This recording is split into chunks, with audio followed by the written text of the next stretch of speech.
Hey, what's up, guys? So today I'm going to go ahead and do a deck profile on my Blue Eyes White Dragon deck. It's got some stuff from the new ban list. Well, actually, no, nothing's really changed from the new ban list besides Skill Drain, which is now at 3, which this deck definitely likes 3 of.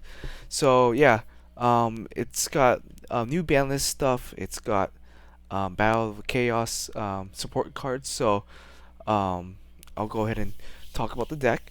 So in my previous deck profile for my Blue Eyes deck, I was playing I guess the Dragon Links combo orientated deck that's focused on bringing out a bunch of level 8, rank 8 exceed monsters, and you kind of use them as your way to um, kind of set up your board so that it's kind of really difficult for your opponent to break.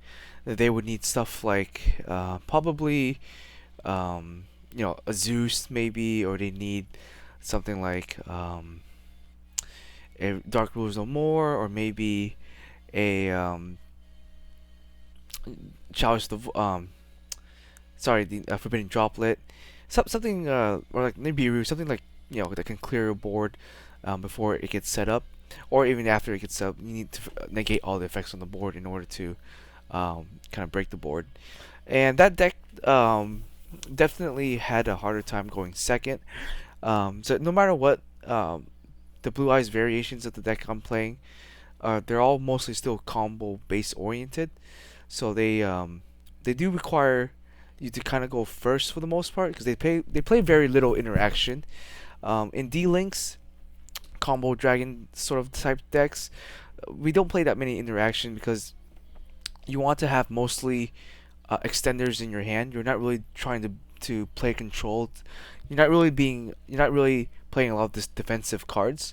So you're not really playing Ash Blossoms. You're not really playing um, effect veilers, stuff like that to interrupt our opponent.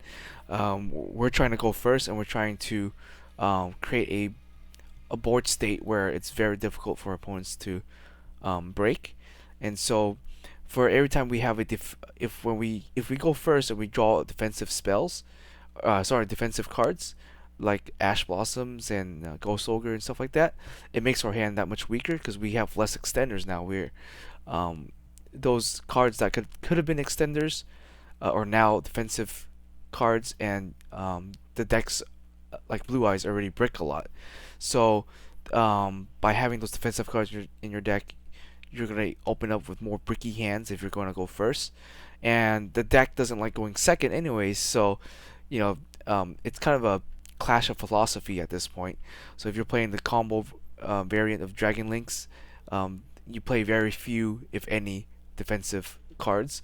You're mostly playing combo extenders.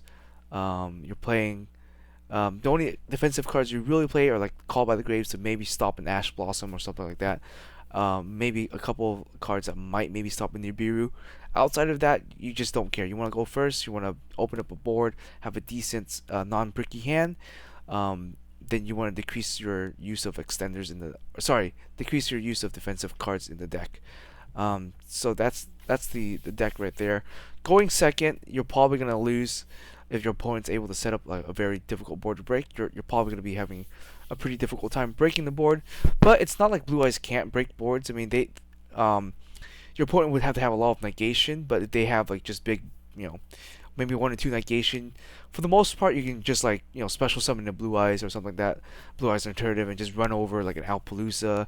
You can run over like even a Baroness maybe if they don't activate Baroness to destroy the card. You just special summon it and run it over.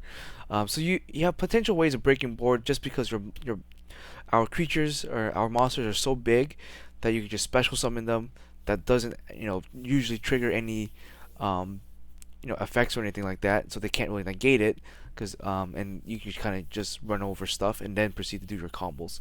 So the deck it's not terrible going second, but it's definitely a deck that's better going first. And so I tend to build my Blue Eyes deck with very little interaction, to try to um, make it so that my first opening hands are not as bricky. You can I you can definitely play like less blue eyes. I've seen some build that only play 2 blue eyes, but I like maximizing the blue eyes because you do search this thing a lot, or if you do draw it, if you run out of it in your deck, because it you kind of need the blue eyes to be in your deck in order for this variation to work. In like the control variants where you're playing stuff like True Light, for example, I got True Light over here. The control variant plays True Light, and maybe they play like the Ultimate Fusion. You might not need that many blue eyes. You probably get away with like 2 copies or something like that because you're always recycling the blue eyes with like True Light and stuff like that. In this deck, you don't really have a way to recycle blue eyes. We're not playing the fusion, so we have no way of shuffling back the blue eyes, and we're not really playing Sharuja either, so we have no ways of shuffling the blue eyes from our hands back into our deck to reuse. So I'll kind of show it off here. So yeah, you definitely in this variant you want to max out on the blue eyes white dragon. Um, Even if you draw them, it's not the worst. Like they can always be used to pay for costs of other cards. So like trade-ins, melodies, and chaos space. In this version, I'm still playing chaos space. That card just it pays for itself over time, which is really nice. So even if your opponent Ash Blossoms the card, you can always kind of pay for it later. So and always gets a card back later. So it's not the worst card. So yeah, triple blue eyes. I think I'm just playing the LCK versions, one of each. Um, the more expensive ones are in my binder here. So let me put it over here somewhere. Okay. Next off, just 2 alternatives. You can recycle these. They're not too difficult to recycle in the deck, especially if you're playing 3 of the ancient stones. You can definitely bring these back by returning it to your hand. They're easily searchable. You can even reborn some of them, and so yeah, I think 2 is just fine. You usually only like summon like maybe once or twice with the alternatives. You don't really need to play triple, but you could though if you wanted to.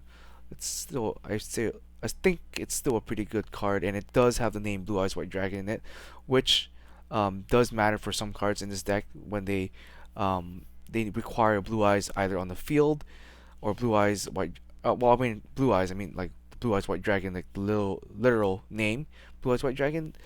So cards like, for example, the Jet Dragons here.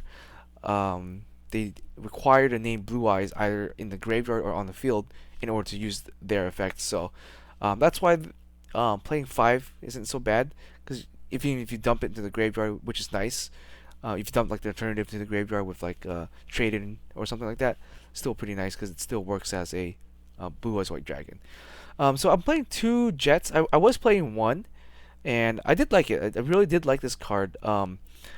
Like it really does pay for itself a lot of the times. Like you'll bring this thing out. The destruction protection effect is nice, but what's better is that this thing is a free body each time something dies on the board. So whether something dies by a card effect or something dies um,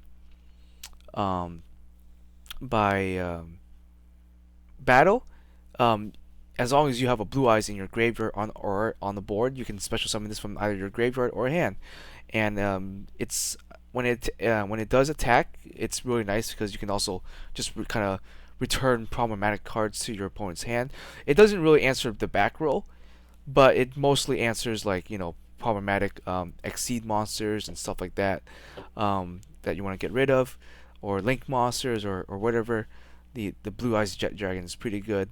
I'm playing 2 now because I think even at 1, when it was nice, I'd like being able to bring out one of them with a stone and have one of them in the graveyard, so I kind of just bounce them back and forth. So if this one dies, I can bring the other one back from the grave, because this one died for whatever reason they wanted to kill it. So you can kind of like loop them, I guess. So that's why I'm playing 2, which is kind of neat. If not, you can always bring out both of them if your opponent doesn't do anything crazy, like they kill something by battle. You bring one out, and then on your turn, if you summon an alternative, you pop one of the cards. You can bring a second one out. So that's kind of nice in that sense, is that you can kind of loop these cards, and they're not really extenders per se, but they are nice bodies, and they do um, pack quite a punch, and yeah, they're kind of just fun to use. Um, but I'd say since they're so searchable, they can come sometimes break your hands. So you, like I said, you can play them at one, but I do like bringing them out with the stone of the ancient stones, and so because you don't really have that many targets in this deck to bring out with ancient stones, but you could technically burn through like three ancient stones in one turn. So it's nice to have like other targets to summon out with the stones there. And then the last kind of like Blue Eyes level 8 is just the Abyss Dragon. So Abyss Dragon is not the best one, but it definitely is kind of cool. Like it at the end of the turn, it does search for a level 8 dragon types or higher, I guess, and that kind of helps you to replenish your hand, and kind of a backup play. And if you're pushing for a game, you can banish this card from the graveyard and pump all your Blue Eyes, like 1,000 points. I think it's just any Blue Eyes, right? Let me read it real quick. Level 8 and higher dragon. So that's basically all of your dragons here. They're all level 8s basically. You can just pump them up by 1,000 attack for game, which is pretty nice. Yeah, just a one copy. It's a pretty bad brick card. You don't want to draw it. You actually don't want to see this thing at all. You want to summon it out through the stone if possible. At least if when you draw the jet dragon, they're kind of bad. But if you pitch them to the graveyard, there's always a chance for them to come back to the field. Where if you pitch an abyss dragon to the graveyard, you can rarely ever reborn this thing. Like you can never really bring this thing back to the field that easily, which is why just the one copy is just fine. I don't think you need more than one copy. Next off, I'm still playing the Dragon Links version, so there's still a lot of chaos stuff in the deck. Because I feel like the chaos stuff really adds to the power of the deck. It really does kind of do what the Blue Eyes doesn't do, which is kind of like recursion. Like Blue Eyes, once you play them out, they don't really recur themselves that well. They don't really float as well, and they don't really, uh, generate too great of an advantage by themselves. Yeah, like alternative can pop a card. You do have like Return of the Dragon Lords to kind of bring them back from the graveyard, but still like these cards that definitely help you to gain some card advantage, and to kind of recycle some of your stuff. I do like two Chaos Levineer. I decided to cut one down to try out the second blue Jet Dragon, because there's times where I would draw the Levineer and then I just didn't have enough stuff in the graveyard to like be able to really abuse it, and so that's why I'm playing just the one copy now. I'm gonna test out the deck some more, and then if I see if Jet Dragon's dead or whatever, I might bump up the Levineer to 2. Levineer I don't mind hard drawing because then that way you don't need to search it later, but it is a searchable card with melodies, so and it's searchable with the Abyss Dragon, so I guess you technically don't need more than one. Most of the time you'll only summon out one. I like the second one as an extender, but like I said, I guess with the Jet Dragon, you technically could use it as an extender if you decide to instead of reviving something with the Levineer, you summon him and you pop 2 cards. You can bring back the Jet Dragon. Same thing with the Chaos Emperor here. You can actually bring back the Jet Dragon if you somehow banish the Jet Dragon and you activate the Armageddon Dragon as a pendulum. You blow himself up and you add the Jet Dragon back to your hand. You can then immediately summon the Jet Dragon, which is kind of a small interaction there. That's kind of cool. But yeah, it's kind of a nice combo there. So they do work. So they both work as resource regeneration and as an extender. So yeah, to that. Next off, yeah, we are playing the Buster package here too. Wyvern Buster and Collapse Serpent. They are still very good cards, even though they're limited to 1. They help to extend your combo. So like this deck, we are playing, the Lord. We're playing a bunch of level 1s, tuners, and we are playing a bunch of other extenders like the Dictator. So these help to kind of extend that, to kind of make the combo more consistent, and to kind of generate card advantage. And how we generate card advantage with this is that since they search out each other and we have chaos space, we can always just kind of recycle them and loop them a little bit to keep generating resources. Unfortunately, we don't really play that many Exceeds in the deck in terms of level 4. And so there are oftentimes it's kind of awkward. You might have like a dictator, and you might have a black dragon or a white dragon on board. They too don't do anything together. Like you can't really go into anything outside of maybe a level 2 links that's generic, but I don't really play any generic level 2 links. I don't really play any generic rank 4s either. If you have the room, you could, but I didn't want to focus on playing any rank 4s or generic level 2 links. And so if you have like a dictator plus one of these, they don't really do anything since neither of these are dragons, or they're not both dragons, and they're not tuners either. They're kind of dead on the board, but you can still attack people with them. Still kill. They still got decent stats on them, so you still use them as beat sticks. Should kind of attack directly. Yeah, so two of those, and as you usually see, three dictators. The dictators are nice. They definitely help to either act as extenders, because what you do is you send a blue eyes to the graveyard, you special summon him. If you have a stone, you have a sage. You usually go into Hauki Fabrax, and then you can kind of start off your combo from there, generate more card advantage.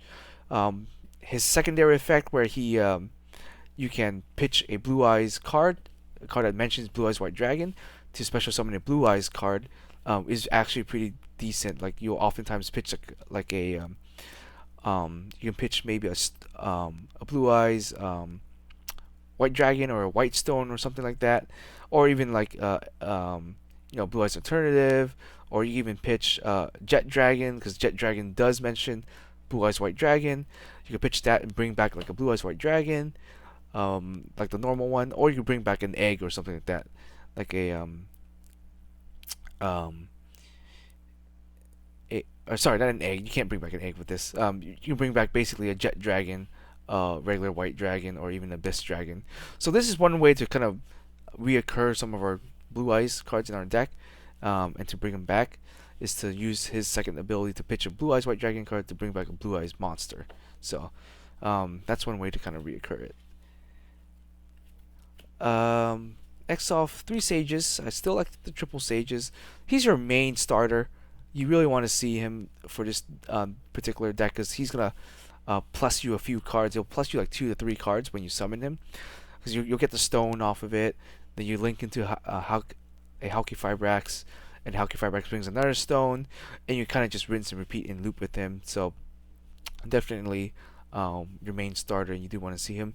You're rarely ever gonna use his ability to like pitch him to summon a Blue Eyes from your deck. That rarely ever happens. But I guess you could. You can technically special summon a Jet Dragon off of this now. You can summon, I guess, an Abyss off of it. So those are other optional routes you can go into. I don't play Spirit Dragon anymore, because Spirit Dragon, there's not too many graveyard decks, and it's kind of slow. It's just a 25 beater. You summon Spirit Dragon, it pops or banishes a field spell, but I guess we don't really need that as much.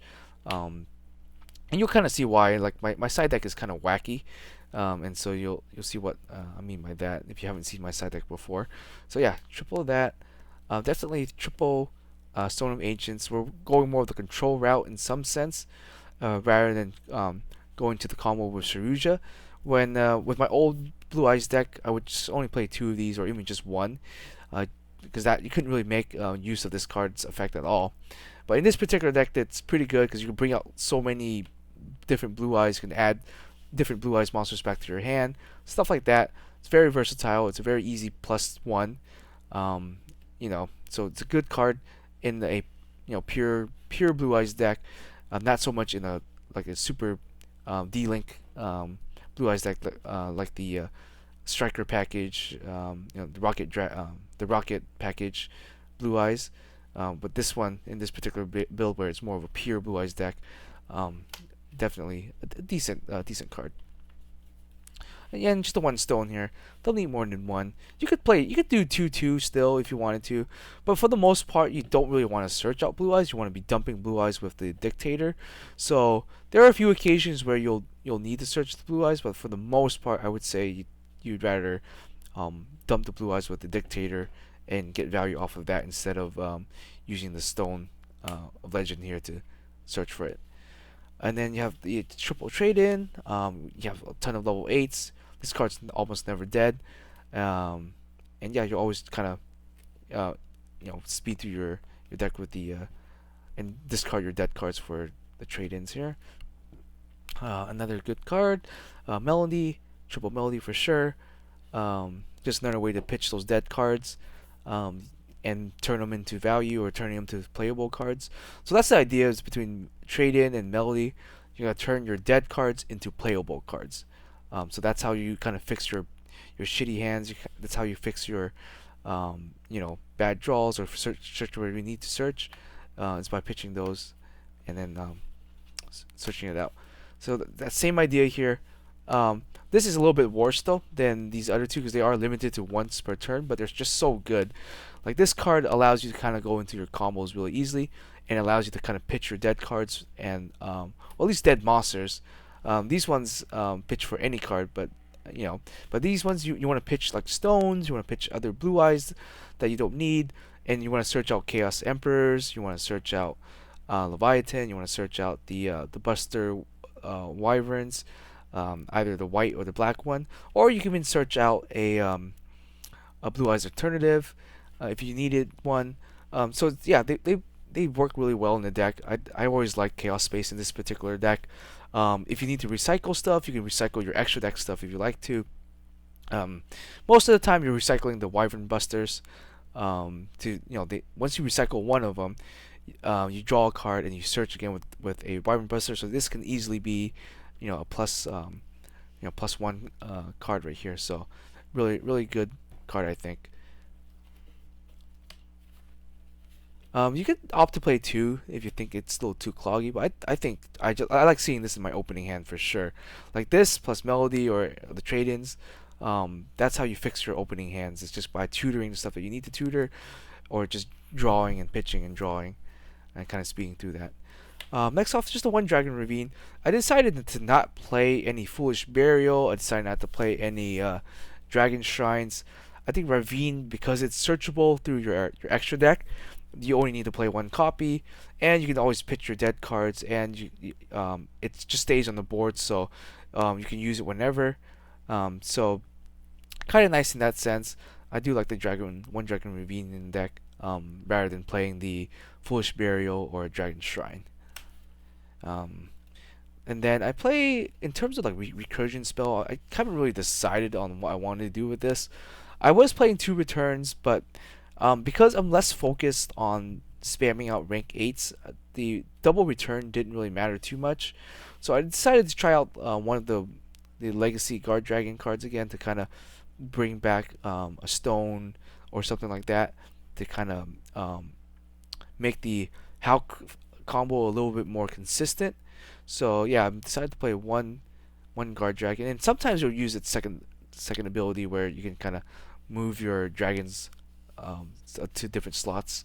But yeah, just three of these. I don't think you need more. Maybe you could play four, but I think this is not a bad ratio.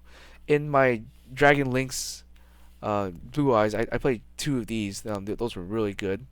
And I didn't play any returns at all. But in this particular deck, I think 1-1 is fine.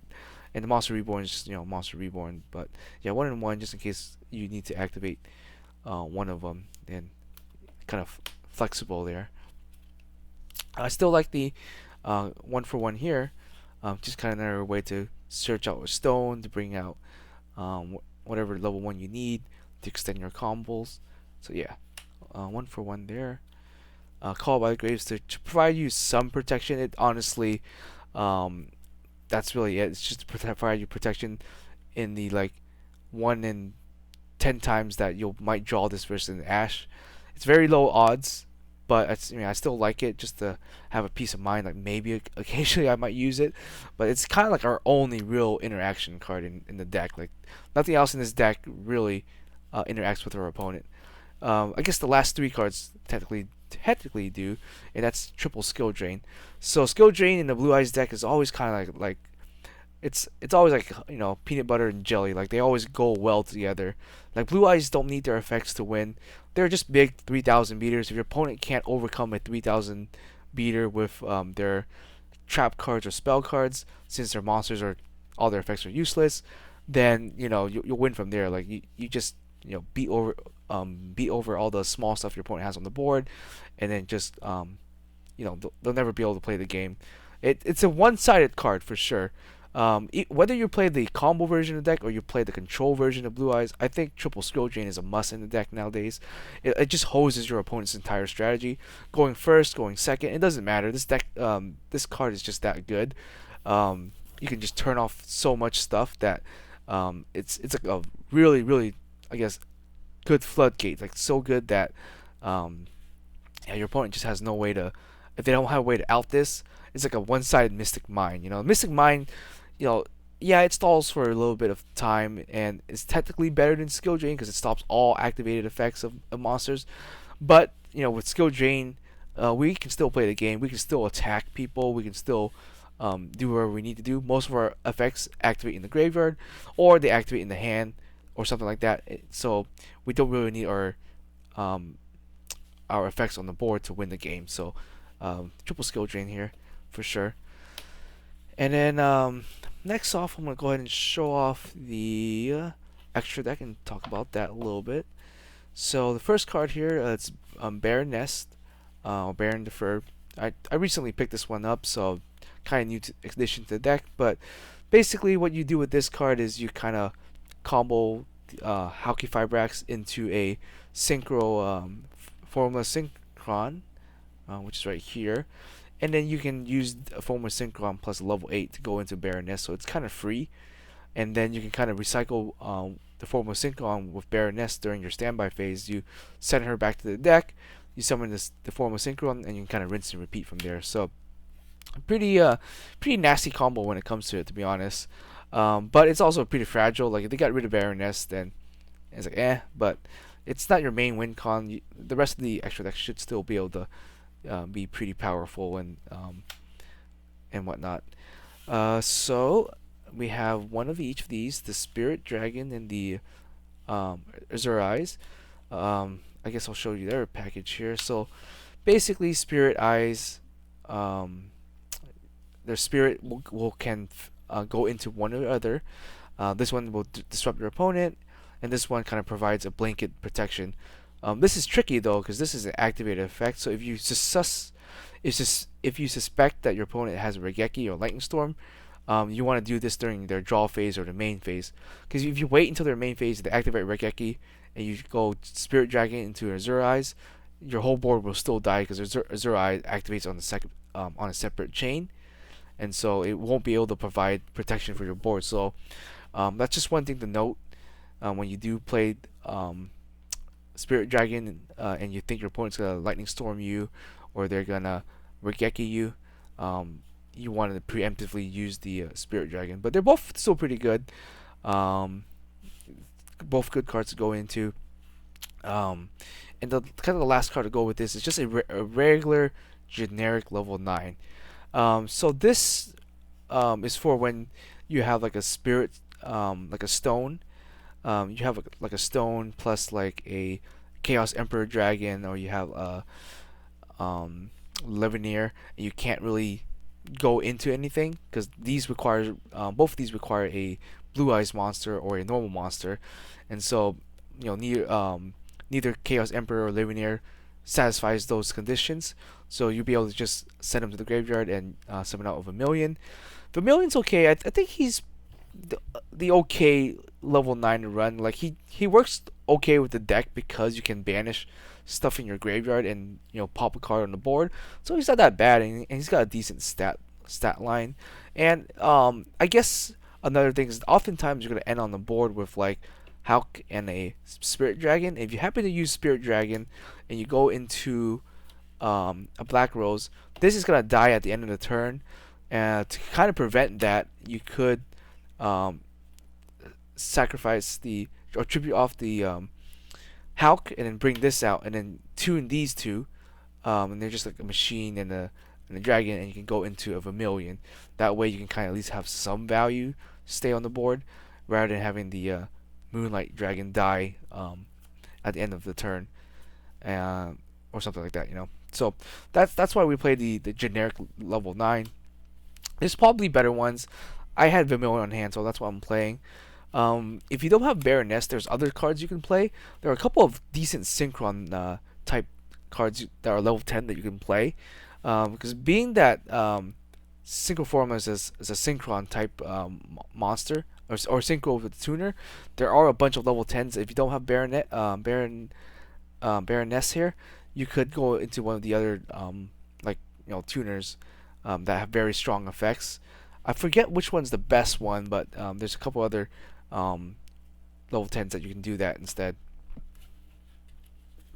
First off here, and it's kind of like the combo piece here, not really, is you have Dengisu and Zeus here. So Dengisu is a good card on its own. The one card that when you summon him, you get the effect of like sending something to the graveyard. Most of the time, you're going first. If you're playing him, then you're not gonna really be sending it to the graveyard. But if you had like let's say a banished Hulk, you can actually attach Hulk to this thing as another material.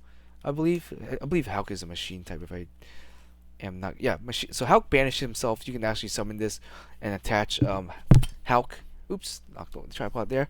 And yeah, you can summon the Hulk or attach the Hulk to the Dengisu. Dengisu you can attack into anything, and then prevent his own destruction, and then summon a Zeus on top of the Dengisu, and then just wipe the board if you need to. So that's kind of like the other combo there. Dengisu is extraordinarily hard to get rid of once he does get summoned. So he's one of the best, like I guess, Zeus targets to go into, because that the fact that he's 26, he's already big enough to run over most stuff, and he has self protection, and so if he attacks into something bigger, you'll take a little bit of damage, and then summon Zeus on top of him, and yeah, that combo is pretty nasty there. And then the two main level 8s we're going into are just going to be Photon Lord and Titanic here, or Hope Harbinger. Photon Lord is, we go into him if we suspect that our opponent has Nibiru. So this way you can save your board, because Dengisu does not protect you from Nibiru because Nibiru tributes, and then like Return of the Dragon Lords doesn't protect you either, because it's also prevents destruction, and Spirit Dragon, Azure Eyes doesn't help you either. So the only way to kind of protect yourself from Nibiru would be to go into Photon Lord here, and yeah, Titanic, Hope Harbinger is just another good level 8 to go into. We don't really play the Dragubion package anymore, because we're not really spamming a bunch of rank 8s out as much anymore. We're mostly trying to go into more synchro stuff nowadays with the synchro package. So the level 8s are a little bit more scarce. So these three are essentially our main targets to go into, and I would say they're probably the best. You can also play like stuff like Felgrand Lord, or Felgrand. You can play Vampire Zombie, or Zombie Vampire, or whatever. There's a bunch of good generic level 8s, but I think of the level 8s that are out there that are just kind of good standalone cards, these are probably the best ones here. And lastly, we're gonna go into the D-Link package, which is fairly like staple at this point. There's not much that has changed. So obviously you got the Hulk here.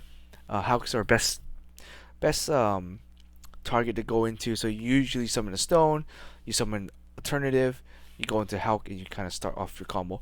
And Hulk's, you can actually leave Hulk on the board now. You don't need to link him away anymore. Back then, you would have to link him away to go into like a Hyraxial or Sharuja. We're not playing Sharuja in the deck anymore because I don't think we're gonna oftentimes have triple Blue Eyes in our hand to get value off of Sharuja. Since we're dumping the Blue Eyes with Dictator, we're not gonna be able to really get the full value off of Sharuja in this particular deck anymore. So I'd opt to cut that card out. Obviously, you got the Hieratic Seal here. Kind of like just hopefully end on him in this zone right here. You'll be pretty good. You'll kind of get rid of most stuff there. Then the Ramus here. So Ramus, you play him because just think of him as a search card for purely just the ravine. So you always have access to ravine whenever you needed to, unless you already drew it. So that's what the randomness is so decent, because he's a good way to get the ravine um, and kind of extend your combos there. I don't think his other effects matter that much. Let me read it real quick here.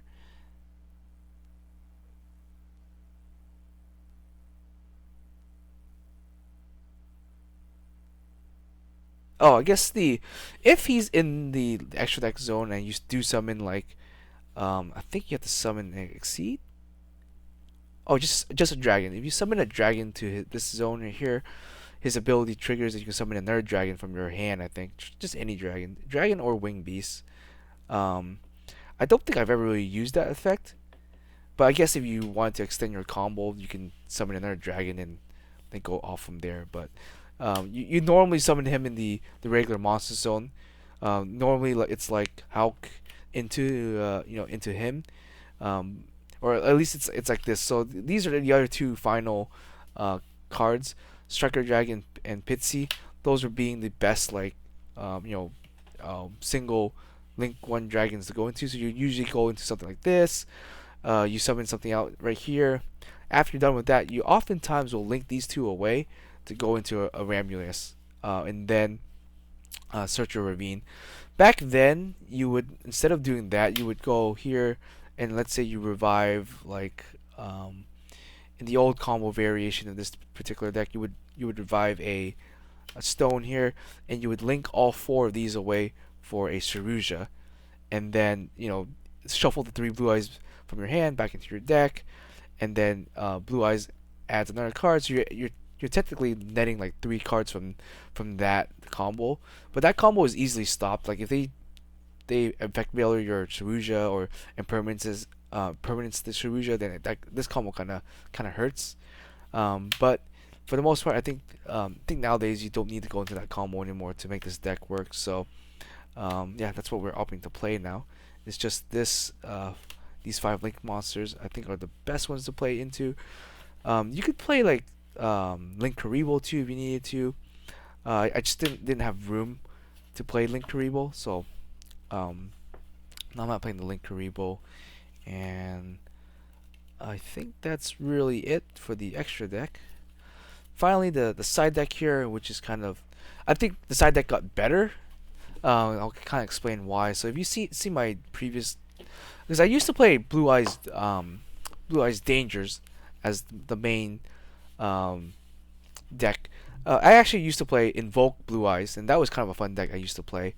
And then I moved on to like Blue Eyes, or I went from pure Blue Eyes to Blue Eyes Invoke to Blue Eyes with Dangers, and that worked pretty well. And then went from Blue Eyes Dangers to Blue Eyes with the Rocket Engine, and now I'm back from Rocket Blue Eyes back to this version of the deck. So I've had several different um, alliteration of Blue Eyes decks, and I think the engine, the Danger engine, kind of works really well with the deck too, and it's kind of funny.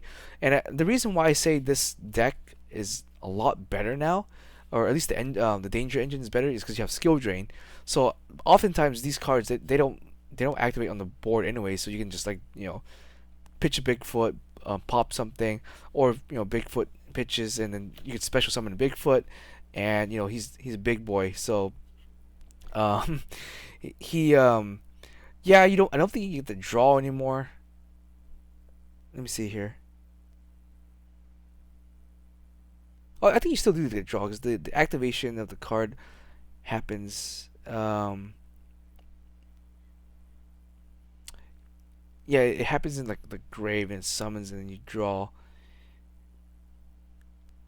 Yeah, yeah. So I think you still do the draw and everything. So I think Bigfoot and they kind of dodge the whole skill drain thing. So they pop stuff, or they can summon and draw and stuff like that. I'll have to read the card more carefully, but um, yeah, they work well in that sense. So it's like another 3K beater that your opponent has to kind of run over. And then I'm playing the Jackalope here, namely as just another big danger target. Plus Jackalope is another extender. So if you decide to swap into this version, you can use the dangers as extenders. or just as a way to answer stuff on the board. So they're kind of like a mini Eldritch package. Um, and how you get this to work is you can use trade-ins, you can use their own effects, you can use melody, you can even use. I guess you can't technically use Chaos Space with them because Chaos Space is a sends it to the graveyard rather than discarding it. But the other good card you can do it with is the right here. Oops, kind of messing up. But triple Twin Twister. So triple Twin Twister also works well with the Danger package. So you have plenty of ways to combat back roll decks with this setup, while also kind of maintaining your skill drain. Or if you really need to pop your skill drain, you can Twin Twister, pop your own skill drain, and then pop a card, one of their cards, and then come off from there. So I think this is kind of like a smoke shuffle. This is definitely a go second side in. I don't think going first you want to really do anything with your deck. For the most part, if you're gonna go first, I would probably side in one or two cards and just leave the build as is, and then just kind of hopefully combo off from there. But this right here is definitely a go second sort of setup. Same thing with the this stuff here. So I don't know if the rest of this extra deck really gonna stay the same. I'm probably gonna switch it up anyways. Right now I'm running one Tops, but it's kind of pointless. But Tops is still nice. Like you still special summon him, still tribute him off, and you can still work under skill drain. So he's not a bad card. I think I'll still keep him in the deck. Phantasme, honestly this card is just a filler right now. I just had a copy laying around, and it was a dragon, so I just threw it in. But this is just definitely a filler. I probably would take this out, play something else. But yeah, this is not a controversial pick. But this, I think, going second, because you might want to still, if you're going second, you can possibly swap out your skill drain. If you think your opponent's gonna go combo heavy on you, if they're like a Tri Brigade deck or a Drytron deck or something like that, then you might want to swap out the skill drains to play the Dark Ruler no more. Or if they're like a Soul Sword deck or something like that, because skill drain at that point is too slow. If you're going second. If you're going but these still work going second. Like these cards right here are definitely besides the Phantasme, or if we're going second. Same thing with the rest of the extra deck. So basically the entire extra deck here is based around what your needs are going second. So you can like change your deck if they're playing Graveyard Hate and stuff like that, or Graveyard Negation or stuff like that. You can have the ability to blast those cards away, or if you're not playing around it and you still have skill drain kept in the deck, these will work with skill drain. Or if you think your opponent's deck is going too fast, that skill drain's not gonna be able to keep up, then you can do Regeki, Dark Ruler more. There's a lot of room to play with the extra deck, and like I said, I haven't really got around to testing the extra deck yet so far. So this is just all in theory right now.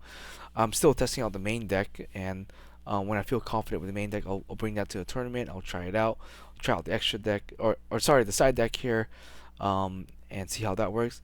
For the most part, the extra deck is already solid. I don't think you can really do much with the extra deck in terms of changing it up. The main deck, you can change up a few cards here. This is exactly 40 cards. My D-Link Dragon, Blue Eyes White Dragon was running, I think, 43 or 44 cards. But this version, I was able to trim out a lot of fat and play kind of more or less pure Blue Eyes without any real hand interaction. So that's that. But the rest of the side deck here is aimed for going second. Because if you go first and you win the first match, going second is going to be what most likely is going to happen. Your opponent's going to not let you play your deck. You're going to kind of side this into the matchup depending on the match. I probably should add one or two more cards for going first. But right now, I think outside of like the Twin Twister, you can even do Dangers, I guess, going first. They still technically work because you can use them as extenders. That's why I have them in the deck. But yeah, that's the side deck, and that's basically the deck. So I plan on taking it out maybe this weekend, but maybe not because I'm having some issues with some stuff on with some of my cards. and so I might have to like um, return something from uh, the um, the extra deck here back to the seller, and then I might have to wait for another copy to come back in. So I'm not sure if I'll have the deck fully for the weekend to play, but I'm definitely gonna be play testing this deck with my friend and seeing how the deck runs in general. But for the most part, I got a couple of games in, and so far I've won basically all of them. And I've um, I've tried just test playing my hands also, and I had pretty good results with that. And maybe I'll make a video on that separately to show you what to do with certain hands and show you some combo lines, I guess, or ways to do that. But yeah, I think that's really it. So yeah, this is like the D-Link, kind of D-Link, but I guess chaos variation of the deck. It's not really control. I know there's a couple other profiles on YouTube that you can see if you want to play more of a control based deck with the True Light. True Light is really a decent card for the Blue Eyes. It's what um the Souls card for Dark Magician is the what should we call it, the other tablet Soul card. I totally forgot. Not Magician Soul, but the trap card Soul. So yeah, this card is, yeah, really good. Um, it's nice to not have your Blue Eyes be able to be targeted. It's not as good as Dark Magician. I mean, Dark Magician become unaffected by other cards, which is really pretty good. But um, with the True Light here, I think if it dies, it blows up your board. But you should be able to um, protect it with like return of the Dragon Lords and stuff like that. So even if your opponent snipes away the True Light, if you have like return, I think you can definitely prevent that. So, but that's a different build for different time, and maybe I'll make another version of the Blue Eyes deck going for the more control build. So you'll play like Blue Eyes Ultimate Fusion, you'll play True Light, you'll play like maybe more trap cards, you'll play more hand traps, stuff like that. But this particular version, which I'm having fun so far playing, you don't really play any of the control aspect of the outside of this. Going second, you'll probably play control, but going first, you're just gonna try to combo off and not allow your opponent to play the game. But anyways, that's all I have for you guys. If you have any questions or comments, just leave them down there, and I'll take a read. Otherwise, take care. Have a good one.